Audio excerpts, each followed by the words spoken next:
রিমা বিশ্বাসের লেখা গল্প রজনীগন্ধায় গন্ধ নেই। সানাই বেজে চলেছে। ফুরফুরে হাওয়ায় ফুলের দোলা খাওয়ার মতন মনটাও দুলে দুলে উঠছে আজ সকাল থেকে। বেশ ভালো লাগছে। সানাইয়ের সুর একটা আলাদা আকর্ষণ, একটা উৎসবের ভাব আনে। আজ ওয়েদারটাও ভালো।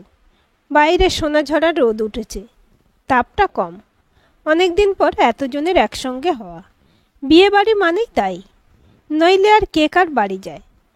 তবে মনটা একটু খুঁতখুত করছে। কাজে কমে ব্যস্ততায় তো দিন কাটে চান্দ্রেইর। স্কুলের চাকরি, মা বাবার দায়িত্ব, তার মধ্যে নিজের জন্য সময় পাই কতটুকু। সেই কবেকার থেকে ঠিক করে রাখা রাঙা কাকার ছেলের বিয়েতে হতে হবে সেরা। তার জন্য কত কি পরিকল্পনা, তার সবটা করতে পারল? মুখে ডিম লাগানো, চুলে লিকার লেবুর রস দেওয়া কিছুই হলো না। এটা ভাবলেই রাগে গা জ্বালা করছে। চান্দ্রেই যতই সব কিছু গুছিয়ে রাখুক না কেন, ঠিক সব এলোমেলো হয়ে যাবে। আজ যদি কাজের মেয়েটা কামাই না দিত, তবে সব ঠিকঠাক করে আসতে পারত চান্দ্রেই। কিন্তু না, তিনি আজই কামাই দিলেন। অগত্যা বাড়ির সব কাজ মেটাতে মেটাতে আর নিজের জন্য সময় পাওয়া গেল না। আর এখানে আসার পর আর একটা ব্যাপারে ভীষণ বিরক্ত করছে। তা হলো বাছে আসাটা। বাছে উঠবে না করেও টাকার মায়া করতে গিয়ে সেই বাছে ওঠা। এখন মনে হচ্ছে খুব ভুল হয়েছে। বাছে প্রচণ্ড ভিড় ছিল। ভিড়ের মাঝে ঘামে মুখটা কালো কালো লাগছে নিশ্চয়ই। কাজলটাও নিশ্চয়ই ধেবড়ে গেছে। সঙ্গে আয়না নেই, তবে এখানে রাঙা কাকিমার ঘরে গিয়ে ড্রেসিং টেবিলের আয়নায় নিজেকে দেখে নিতে হবে একবার। সিঁড়ির মুখে নীলাঞ্জনার সঙ্গে দেখা হলো। চওড়া মেকআপ দিয়ে এসেছে, দেখতে ভালোই লাগছে। কিন্তু অমন চড়া মেকআপ যদি চান্দ্রেই দিত, চান্দ্রেই দিলে লোকে ফিরে ফিরে তাকাতো। চান্দ্রেই ঠোঁটে বঙ্কিম হাসি খেলে গেল। চান্দ্রেই যে দেখতে কতটা সুন্দর তা চান্দ্রেই জানে। চান্দ্রেই চোখটা গিয়ে এবার পড়ল দরজা বরাবর সোজা। পূর্বা গেল, পিসির মেয়ে পূর্বা। চুলটা কেমন সোজা ঝলমলে, নির্ঘাত স্ট্রেটনিং করিয়েছে। আর চান্দ্রের কিনা চা পাতার লেবুর রসটাই দেওয়া হলো না। নখের ধেবড়ে যাওয়া নেল পালিশের দিকে চোখ পড়তে মেজাজের পারদ আরেকটু চড়ল। কাল রাতে পড়বে বলে বেমালুম ভুলে গিয়েছিল, আজ সকালে তাড়াহুড়ো করে পড়েছে। শুক্রবার আগেই হাতের কাজ মেটাতে গিয়ে নিশ্চয়ই হয়েছে এই সর্বনাশটা। এরকম ধেবড়ে যাওয়া নেল পালিশ দেখলে যে কি অস্বস্তি লাগে। ভাবতে ভাবতে চান্দ্রেই যখন নিবিষ্ট মনে নেল পালিশ খুঁটে তুলছে, তখন চেনা একটা গলার স্বর কানে এলো। ফিরে তাকিয়ে দেখে পান পাতার মতো মুখ, বোঝা বোঝা চাহনি, ফর্সা তেল তেলে ত্বকের পাপিয়া মিটিমিটি হাসছে। কি গো, কখন এলে? চান্দ্রেই বলল, এলাম এই একটু আগে। আর দেখ না, নেল পালিশটা কেমন ধেবড়ে গেছে যে। পাপিয়া ঠোঁট টিপে হাসছে। হাসিটার মানে বুঝতে পারল না চান্দ্রেই, তবে রাগ হলো হাসির ধরনে। যেন এভাবে নেল পালিশ তোলাটা একটা কৌতুকের বিষয়। পাপিয়া বলল, জেঠির হাঁটুর ব্যথা কেমন? এই একই রকম আছে। ওরা আসবে না? চান্দ্রেই ছোট্ট করে হাসল। বলল, বিয়েতে গিয়েছিল, বউ ভাতের ধকল আর নিতে পারবে না, বয়স হয়েছে তো। তা ঠিক। তোমার পাবলোর বউয়ের সঙ্গে আলাপ হয়েছে? বাইরের হলঘরে থেকে উলুধ্বনি ভেসে আসছে, শঙ্খ বাজছে। পাপিয়া হলঘরের দিকে হাঁটা দিয়েছে। দরজার কাছে গিয়ে ফিরে তাকিয়ে বলল, এসো, ভাত কাপড়ের অনুষ্ঠান হচ্ছে। চান্দ্রেই উঠে এলো হলঘরে। 24-25 বছরের এক তরুণী হাসি মুখে দাঁড়িয়ে। সোনালি জরির পাড়ে লাল তাঁতের শাড়ি, ঘাড়ের কাছের খোপাটা ঘোমটায় ঢাকা। মেয়ের রং শ্যামলা, লম্বা রোগাটে চেহারা, চোখ দুটো মায়াবী। সামনে দাঁড়িয়ে পাবলো, সাদা চোস্ত পায়জামা আর মেরুন রঙের সিল্কের পাঞ্জাবি। এত লোকের মাঝে দাঁড়িয়ে বিড়বিড় করছে, গলা দিয়ে আওয়াজ বেরোচ্ছে না। সবাই হাসছে। রাঙা কাকিমা দূরে দাঁড়িয়ে মুখ টিপে হাসছেন, বোধহয় ছেলের হাল দেখে মজা পাচ্ছেন। পূর্বা চুরি ছনছনিয়ে পাবলোর মুখের সামনে হাত নেড়ে বলল, দা, এমন ভ্যাবলাকান্ত হয়ে দাঁড়িয়ে রইলে যে? তোর না লাভ ম্যারেজ? নতুন বউ মুখ নিচু করে হাসছে। শব্দ করে হেসে উঠল ওখানে দাঁড়িয়ে থাকা সবাই। ভাত কাপড়ের অনুষ্ঠান মিটতে চান্দ্রেই হলঘর পেরিয়ে রাঙা কাকিমার ঘরে এলো। জানালা দিয়ে রোদ এসে বিছিয়ে রয়েছে আলোর চাদরের মতন। এ ঘরে ঢুকতেই নাকে এলো রজনীগন্ধার গন্ধ।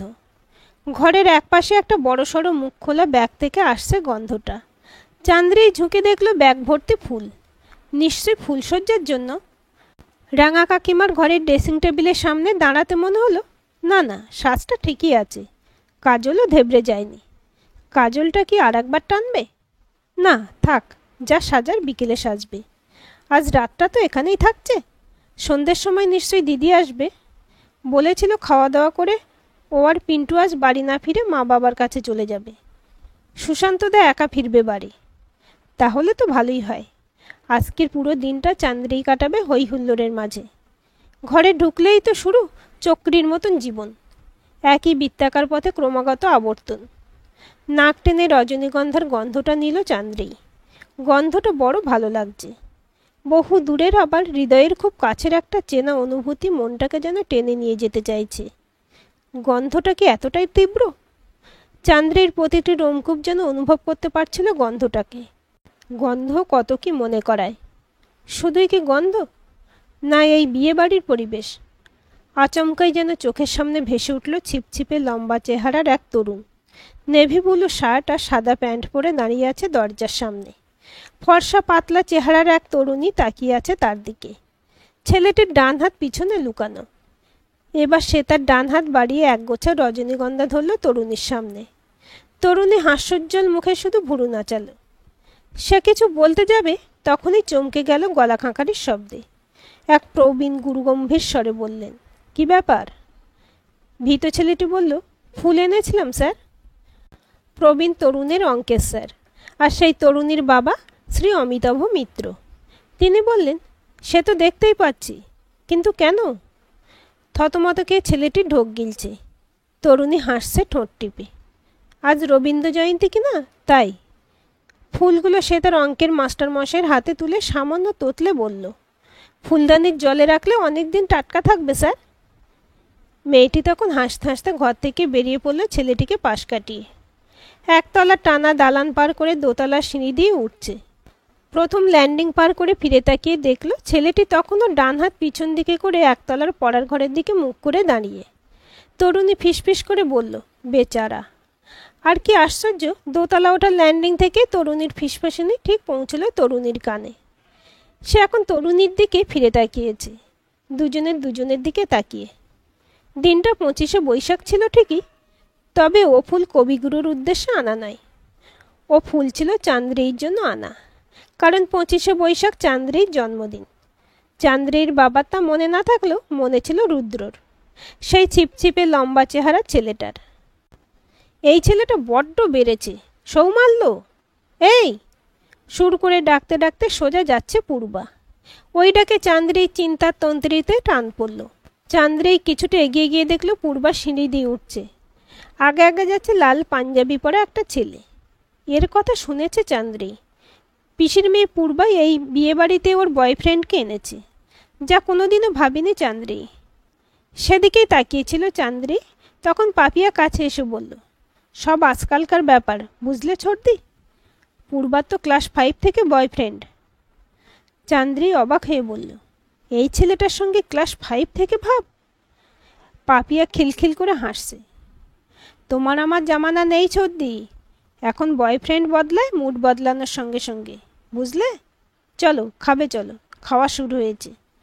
পাপিয়া কাঁধে হাত রাখল চান্দ্রেইর। রাঙা কাকার এই মেয়েটার অতিরিক্ত বিজ্ঞ কথায় মাথাটা ধরে যায়। আমাদের জামানা নেই, এ আবার কি কথা? তুই পাকা ছিলি বলে উচ্চ মাধ্যমিক পাশ করে বিয়ে দিয়ে দিয়েছে তোকে, তাই অল্প বয়সে দুটো বাচ্চা হয়ে গিয়ে নিজেকে গিন্নি বান্নি ভাবছিস। তা বলে চান্দ্রেইকে সে দলে টানা কেন বাপু? আমাদের জামানা নেই, কি অদ্ভুত কথা রে বাবা।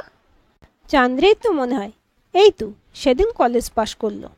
নিউ মার্কেট থেকে কেনা মাল্টি কালারের রংচঙে কলেজ ব্যাগটা এখনও চোখের সামনে জলজল করে। ওই ব্যাগ কাঁধে ঝুলিয়ে কত বিকেল চান্দ্রেই আর রুদ্র পায়ে পা মিলিয়ে পাশাপাশি হেঁটেছে। এখনও তো স্পষ্টই লালচে রোদ, ব্যস্ত রাস্তা, শান্ত ফুটপাত, পাশে পাশে হাঁটতে হাঁটতে রুদ্র শাল পাতার বাটি এগিয়ে দেওয়া আর বলা, প্রচণ্ড ঝাল, কি করে খাচ্ছ? চান্দ্রেইর খিলখিলে হাসি, বোকা ছেলেরা ঝাল খেতে পারে না। না, ঠিক তা নয়, আসল ব্যাপার হলো ঝগড়ুটে মেয়েরা ঝাল খেতে ভালোবাসে। এই, আমি ঝগড়ুটে নয়? রুদ্র, খুব খারাপ হবে কিন্তু। কি হবে? তুমি রাস্তায় বসে কাঁদতে শুরু করবে। ওকে ওকে, রিল্যাক্স, আর বলবো না। যেভাবে চোখ পাকাচ্ছ। আচ্ছা, তুমি ঝগড়ুটে নাও, তুমি সুইট হ্যাপি। কই চলো। আরে চলো চলো চলো সর্দি। ব্যাস বসে পড়লে আর বসার জায়গা হবে না, পাপিয়া ব্যস্ততায় বলল। চান্দ্রি আবার নাড়া খেল। স্মৃতিরা কি আজ প্যারেডে নেমেছে? অবশ্য খুব পুরনো কথা কি আর, এই তো সেদিনের কথা, তাই মনে পড়ে বারবার। চান্দ্রি বলল, চলো। ছাতে খাবার আয়োজন, অনেকেই বসে গেছে। চান্দ্রি যেতে চান্দ্রির দিকে হাঁ করে তাকিয়ে রইল ক্যাটারার সার্ভিসের বয়গুলোর একটা। চান্দ্রির অসহ্য লাগছিল। ও যেখানে বসলো তার ঠিক কোনাকুনি বসেছে দুটো ছেলে, ফিক ফিক হাসছে, নিজেদের মধ্যে ফিসফিস কথা বলছে আর মাঝে মাঝে চান্দ্রির দিকে তাকাচ্ছে। চান্দ্রির যে কী বিরক্তি লাগছে। এই এদের এক স্বভাব, যেখানে মেয়ে দেখবে অমনি ফিসফিস গুসগুস শুরু। চান্দ্রির জীবনে ভদ্র সভ্য কাউকে আর দেখল না যে সহবত মেনে চলবে বা মার্জিত ভঙ্গিতে এসে আলাপ করতে চাইবে। এমন কাউকে দেখলে চান্দ্রি হয়তো প্রেমেই পড়ে যাবে। হয়তো নয়, এরকম একজনের প্রেমে পড়তে ইচ্ছে করে আজকাল। আজকাল না, বরাবরই চান্দ্রির পছন্দটা এরকমই ছিল, এই পূর্বাদের মতন নয়। বাবা কি ছিরি ওই সৌমাল্যের! কথা বলতে জানে না, তেঁতা করছে, ভুলভাল ইংরেজি বলছে, আবার গলায় একটা দামি ক্যামেরা ঝোলানো রয়েছে। রাবিশ। ক্যাটারের সার্ভিস বয়টি একটা বড় মাছের পিস দিল চান্দ্রির প্লেটে। চান্দ্রি ভুরু কুঁচকে তাকাতে সে দাঁত বের করে হেসে বলল, আর একটা দি বৌদি। কটমটি তাকিয়ে চান্দ্রি বলল, এখানে বৌদিটা কোথায় পেলে? আশ্চর্য। ছেলেটা চোখ সরু করে চান্দ্রির সিঁথি দেখছে। চান্দ্রির কান মাথা ঝাঁঝা করে উঠল। লোকটার স্পর্ধা কত! দুপুরের খাওয়া মিটতে চান্দ্রি এলো রাঙা কাকিমার ঘরটায়। ওপাশের ঘরে পূর্বারা সব হই হুল্লোড় করছে, কিন্তু ওখানে যেতে ইচ্ছে করছে না। ওদের রুচির সঙ্গে মেলে না চান্দ্রির। তাছাড়া দুপুরে একটু না ঘুমোলে বিকেলে সাজলেও ক্লান্ত ক্লান্ত দেখাবে। আর এমনিতেও আজ রাঙা কাকিমার ঘরটাই টানছে বারবার। ঘরময় ঘুরতে থাকা রজনীগন্ধটার গন্ধর জন্যই হয়তো। চান্দ্রি খাটের ধার বরাবর শুলো। ভিতরের দিকে শুয়ে রয়েছে নয়না মাসি আর তার 5 মাসের নাতনিকে নিয়ে। চান্দ্রি শুতে নয়না মাসি বলল, এই তুমি চান্দ্রিই তো? চান্দ্রি হাসুচোখ মাথা নাড়ল। রাঙা কাকিমার বোন নয়না মাসি। আগে তো নয়না মাসির এ বাড়িতে খুব যাতায়াত ছিল। চান্দ্রিও আসতো যখন তখন ঘন ঘন। চান্দ্রির আসার কারণটা অবশ্য ছিল রুদ্র। এ পাড়ার পালবাবুদের বাড়িতে রুদ্ররা তখন ভাড়া থাকতো। নয়না মাসি বলল, তুমি তো শুনেছি চাকরি বাকরি করো না? হ্যাঁ। বিয়ে করনি? আর বিয়ে। রাঙা কাকিমা ঘরে ঢুকতে ঢুকতে বললেন। তারপর একটা দীর্ঘশ্বাস ফেলে বললেন, সংসারের ঘানি টানতে টানতেই দিন যাচ্ছে মেয়ের। বরদা তো তখন ওই ছেলের সঙ্গে বিয়ে দিতে রাজি হলেন না। বললেন, আমাদের বাড়িতে পড়তে এসে লুকিয়ে চুরিয়ে প্রেম, এসব আমার বাড়িতে হবে না। আসল ব্যাপার, তখন রুদ্র চাকরি বাকরি তেমন কিছু ছিল না। প্রাইভেট টিউশন করে ছেলের দিন কাটে। বরদা ভেবেছিলেন ছোট মেয়ে আমার রূপসী, ওর জন্য ডাক্তার ইঞ্জিনিয়ার পাত্র পাবো। তা সবই অদৃষ্ট। বলতে বলতে রাঙা কাকিমা খাটের এক পাশে টান হলেন, ঘুমোবার তোড়জোড় করছেন। কিন্তু ঘুমটা একেবারে চটকে গেল চান্দ্রির। এসব কথা কি না তুললেই নয়? এসব কথা তুললেই মনে পড়ে যায় কিছু তিতকুটে স্মৃতি। ভালো লাগে না তখন। বড় একটা নিঃশ্বাস পড়ল চান্দ্রির বুক বেয়ে। স্মৃতির স্তরে খোঁচা বেয়ে চোখের সামনে ভেসে উঠল চলমান কিছু ছবি। বাবার রাগে কাঁপতে কাঁপতে একতলার দালান ধরে পায়চারি করা, কিছুটা দূরে মাথা নিচু করে দাঁড়িয়ে থাকা চান্দ্রি। রাগে গজগজ করতে থাকা বাবা বলছেন, ওই রাস্কেলটার এত সাহস হয় কি করে? বাড়ি নেই, ঘর নেই, চাকরি করে না, সে চলল প্রেম করতে। শুয়োরের বাচ্চাকে পেলে চাপকে। চান্দ্রি অস্পষ্ট বলে উঠল, বাবা। বাবা ঘুরে সপাটে একটা চড় বসালেন চান্দ্রির গালে। তুই আমার মেয়ে নোস। অমিতাভ মিত্র রাগে কাঁপছেন। মা ছুটে এসে বললেন, কি বলছো কি আবল তাবল? এত বড় মেয়ের গায়ে হাত তোলে? ওকে চলে যেতে বলো আমার চোখের সামনে থেকে। আউট। চান্দ্রির হাত কাঁপছে।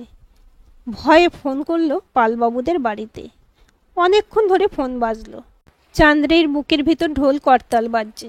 ওপাশে ফোন ধরল পালবাবুর মেয়ে মিষ্টি। চান্দ্রি বলল, একবার রুদ্রকে ডেকে দেবে? কিছুক্ষণ পর রুদ্র এসে ফোন ধরল। হ্যালো চান্দ্রি, তুমি আর এ বাড়িতে এসো না রুদ্র। কেন? যা শুরু হয় তা একটা সময় শেষ হয়। আমাদের সফর এখানেই শেষ। চান্দ্রী ফোন রেখে দিল। রুদ্র তবু এলো। রুদ্রকে যখন চান্দ্রীর বাবা রুদ্রের অঙ্কেশ্বর অমিতাভ মিত্র একরকম গলা ধাক্কা দিয়ে বের করে দিচ্ছিলেন, তখন চান্দ্রী শক্ত কাঠ হয়ে দাঁড়িয়েছিল দোতলার সিঁড়ির মুখে। একটা সময় পড়ে যাচ্ছিল, তখন দিদি ধরে ফেলেছিল চান্দ্রীকে। পরে দিদি বলেছিল চান্দ্রী নাকি জ্ঞান হারিয়েছিল। হয়তো বোনের এই অবস্থা দেখে দিদি বাড়িতে কিছু বলার আর সাহস না করে দুঃসাহসই দেখিয়েছিল। বাড়ি ছেড়ে বেরিয়ে গেল সুশান্তদার সঙ্গে। বাবা তখন ঘোষণা করেছিলেন আমার বড় মেয়ে মৃত। হয়তো অমিতাভ মিত্র সম্পর্কটাকে মৃত ঘোষণা করে দিয়েছিলেন, আর সব কিছু নতুন করে গড়তে গিয়ে সব ভেঙে হুড়মুড়িয়ে পড়লেন। করতেন একটা প্রাইভেট ফার্মে চাকরি, শখে শিক্ষকতা করতেন। হুট করে চাকরিতে ইস্তফা দিয়ে নিজের স্বাধীন ব্যবসা করার ঝোঁকে মাতলেন। সব টাকা ঢাললেন এক কন্ট্রাক্টরি ব্যবসায়। যাকে পার্টনার করলেন সে সব টাকা লোপাট করে বেপাত্তা হলো। অমিতাভ মিত্র তখন শূন্য হাতে নিঃস্ব এক ব্যক্তি। জমা যা টাকা ছিল তা খরচ হলো তারই চিকিৎসায়, হার্টের বাইপাস সার্জারিতে। সংসারের হাল ধরতে স্কুলের ক্লারিক্যাল জবটার জন্য অ্যাপ্লাই করলো চান্দ্রী। ভাগ্য সদাই বলে চাকরিটা হয়ে গেল, নইলে এই বাজারে চাকরি পাওয়া কি মুখের কথা। তবে সেসব দুর্যোগের দিন পার করে অমিতাভ মিত্র এখন স্বস্তির জীবনই কাটাচ্ছেন। উনি এখন আর মৃত বড় মেয়েকে আবার জীবিত করে নিয়েছেন। এখন তার বড় মেয়ে জামাইয়ের সঙ্গে তাদের একমাত্র ছেলেকে নিয়ে প্রায় দিনই আসা যাওয়া করে। অমিতাভ মিত্র সবাইকে দেখে আহ্লাদিত হন। কখনো সখনো খেতে বসে হাসি হাসি মুখে বলেন, সুশান্তকে মিষ্টি দই দিলে না যে? সন্দেশটা যখন খেলে না, দইটা অন্তত খাক। এসব শুনলে বা দেখলে কেন যেন সারা শরীর জ্বলে যায় চান্দ্রীর। মনে হয় সব কটা একসঙ্গে মরুক। জানালার বাইরে ঝপ করে একসঙ্গে অনেকগুলো বাতি ঝলমলিয়ে উঠল। আবার সানাই বাজছে। এখন কেন যেন মনে হচ্ছে এ সুরে যেন বিষাদ মাখানো। কেউ কি লুকিয়ে গভীর বিষাদে কাঁদছে? না, আজ আর কান্না নয়। আজ তো হই হুল্লোড়ে মাতার দিন। চান্দ্রী সময় নিয়ে সাজলো। আয়নার থেকে মুখ ফেরাতেই মুখোমুখি হলো পাপিয়ার। পাপিয়া মিটিমিটি হাসছে। চোখ টিপে বলল, ছোটদি, কে এসেছে রিসেপশনে জানো? কপালে ভাঁজ পড়ল চান্দ্রীর। কে এসেছে? সেলিব্রিটি কেউ? কাকাদের চেনা জানা কোনো সেলিব্রিটি আছে বলে তো জানা নেই চান্দ্রী। তবে কে এসেছে যে পাপিয়া এমন রহস্য করে বলছে? পাবলো একবার বলেছিল ওর কোনো এক বন্ধুর ভাই নাকি ফুটবলার। সে এলো কি? অবশ্য সে এলে চান্দ্রীর কাছে এত রহস্য করে বলার কি আছে? চান্দ্রী কিছু জিজ্ঞেস করার আগেই পাপিয়া বলল, আরে রুদ্রদা এসেছে। রুদ্রদা? আমি থাকি ব্যাঙ্গালোরে, তাই কিছুই জানতাম না। এখন শুনছি রুদ্রদা নাকি পালবাবুদের বাড়িটা কিনে নিয়েছে। গত 6 মাস হলে এখানেই আছে। চান্দ্রীর মনে হলো ওর চোখের সামনে পৃথিবীটা দুলে গেল। কি শুনলো চান্দ্রী? রুদ্র এসেছে? ঠিক শুনল কি? চান্দ্রী থরথর করে কাঁপছে, বুকের ভেতর ধড়াস ধড়াস করছে। নিজেকে কোনো রকম সামলে চান্দ্রীর রিসেপশন হল পর্যন্ত এলো। বউ ভাতের জন্য এ বাড়ি ভাড়া করেছে রাঙা কাকা। বাড়ি থেকে হাঁটা পথের দূরত্ব। কিন্তু এ কি? রিসেপশন হলে এসেই যে বুকটা ধক করে উঠল। লাল ভেলভেটের কারুকাজ করা চেয়ারে বসা পাবলার বউ তিয়াসার সামনে দাঁড়িয়ে। ও কে? শীর্ণকায় কোলকুঁজো মানুষটার মাথা ভর্তি টাক। সেই টাকটাকে বৃত্তাকারে ঘিরে ধূসর চুল তাদের অস্তিত্ব জানান দিচ্ছে। ঝুঁকে ঝুঁকে সে কথা বলছে পাবলোর সঙ্গে। কি একটা কথায় সে হাসল, আর হাসির সঙ্গে ফুটে উঠল দাঁতের কালো ছোপ। কালো ছোপ না কালের চিহ্ন? মুখটা কেঁপে গেল চান্দ্রীর। চান্দ্রীকে বিস্ময়ে তাকিয়ে থাকতে দেখে সে কিছুটা ইতস্তত করল। তারপর ফ্যাকাশে হেসে বলল, কি চিনতে পারছ? এটা রুদ্র? সে হাসলে চান্দ্রী একভাবে তাকিয়ে থাকত। যার ঘন চুলে আঙুল চালাতে মন চাইত, যার গলায় রবীন্দ্রনাথের কবিতা বারবার শুনতে ইচ্ছে করত, যাকে দূর থেকে দেখলেই মনে হতো রজনীগন্ধার আঘ্রাণে ইন্দ্রিয় ঝিম ধরে যাচ্ছে। এ লোকটা সেই ছেলেটা কি করে হয়? চান্দ্রী ঘামছে। মনে হচ্ছে একটু বসতে পারলে ভালো হতো। পাবলোর দিকে ফিরে রুদ্র বলল, এতদিন নিউ ইয়র্কে ছিলাম, ওখানে ফুড ট্রাকের বিজনেস করছিলাম। কলকাতায় ফিরে এলাম প্রায় 20-25 বছর পর। পাবলো বলল, এখন কি এখানেই সেটেল তাহলে? রুদ্র নিশ্চিন্ত ভঙ্গিতে হ্যাঁ বলে তাকালো চান্দ্রীর দিকে। বিয়ে করেছ? পাবলো জিজ্ঞেস করল। মাথা নাড়ল রুদ্র, না। কিন্তু চান্দ্রী যেন এসব কথা কিছুই শুনতে পাচ্ছিল না। মাথা ঝিমঝিম করছে, গরম লাগছে, চোখেও ঝাপসা দেখছে। ধীরে ধীরে ভাড়া করার রিসেপশন হল থেকে বাড়ি ফিরে এলো চান্দ্রেই।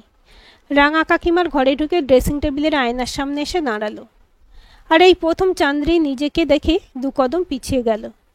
এ কাকে দেখছে চান্দ্রী? কোথায় সেই কৃষকাই মসৃণ ত্বকের ঝাঁকড়া চুলের চপল তরুণী? এ তো এক বয়স্ক মহিলা, যার ছাতি ছড়িয়ে শরীরটাকে প্রস্তে বাড়িয়েছে। দুটো থাকে নেমে এসেছে চিবুক, চোখের তল ফোলা। হ্যাঁ, চুলে রুপোলি ঝিলিকদের গাঢ় মেহেন্দিতে বিদায় জানিয়েছে চান্দ্রী নিজের হাতে। কিন্তু তাতে কি? তাতেও কি কখনো ধরা পড়েছে আজকের চান্দ্রী? চান্দ্রেই কি হিসেব রাখতে ভুলে গিয়েছিল যে 47টা বসন্ত পার করা হয়ে গেছে সেই তরুণী, যে হাসিতে ঝলমল আবেগে টলমল হয়ে কাঁধে লম্বা ব্যাগ ঝুলিয়ে ফুটপাত ধরে হাঁটত এক তরুণের পাশে? রুদ্র কি ধরিয়ে দিল হিসেবের গরমিল? সময়ের রূপ ধরে সামনে এসে দাঁড়ালো রুদ্র, আর জানান দিয়ে গেল সময় এগিয়ে গেছে, কিন্তু চান্দ্রী এগোতে পারেনি এতটুকু।